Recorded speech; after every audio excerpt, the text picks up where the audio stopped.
உலகத் தமிழ் உறவுகளே வணக்கம். வள்ளுவர் மறை வைரமுத்து உரை ஜூலை 13 வெளியாகிறது. 12 வயதில் நான் கண்ட கனவு 72 வயதில் நனவாகிறது. உலகத் தமிழர் கண்களுக்கு முதலாய் முகப்போவியத்தை அறிமுகம் செய்கிறேன். ஓவியத்தில் ஐயன் வள்ளுவரையே மையப்படுத்தி இருக்கிறேன்.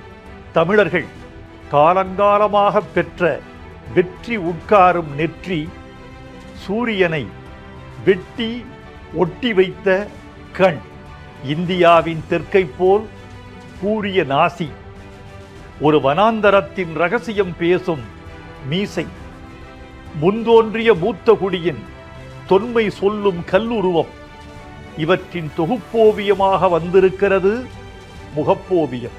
ஓவியம் வரைந்தவர் பெருங்கலைஞர் ஏபி ஸ்ரீதர். முதலில் ஓவியம் படைக்கிறேன்.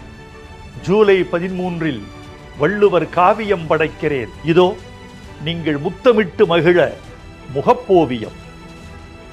வள்ளுவர் மறை வைரமுத்து உரை.